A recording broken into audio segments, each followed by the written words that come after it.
السلام عليكم ورحمة الله وبركاته. تخيلوا معايا الجمال ده، كيكة هشة محشية كريمة عليها طبقة جيلي فراولة متغطس فيه الموز الطازة.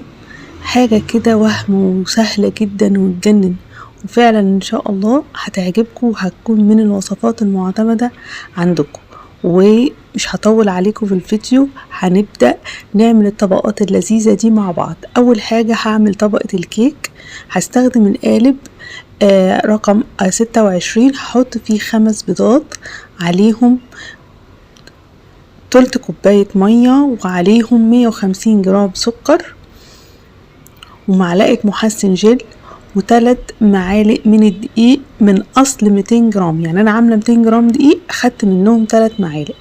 هضرب الجزء ده الاول لغايه لما يهيش ويبيض تماما زي ما انتم شايفين. لسه ما كملتش الدقيق. هحط بقيه الدقيق وهحط عليه معلقه صغيره بيكنج باودر. هضربهم لغايه لما يختفي الدقيق تماما، والقوام عندي بسميك ويتضاعف حجمه زي ما الفيديو موضح تماما. كده القوام مظبوط زي ما انتم شايفين، سميك جدا. وده سبونج كيك فانيليا بنقول عليه بلدي.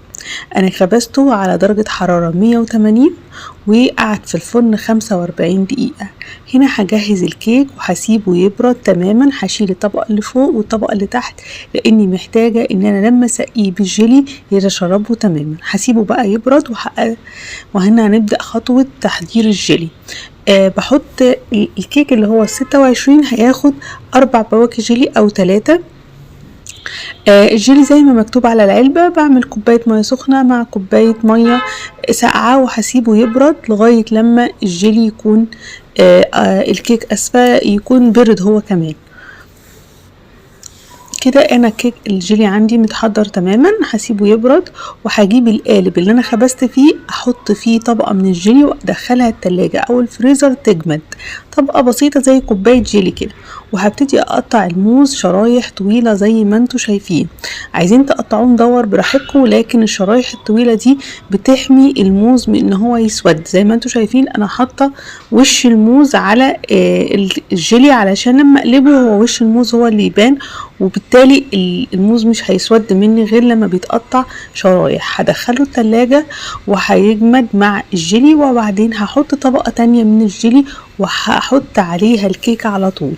انا هنا ما عملتش الكيكة فاصل، يعني ما قسمتهاش 2 وحطيت كريمة، لكن انتوا ممكن تعملوا كده. وهنا في الكيكة اللي انا بقلبها دي، لان انا كنت عاملة كذا واحدة، كنت عاملة كده برضو، كنت حطاها وقسمها 2 وحاطة ما بين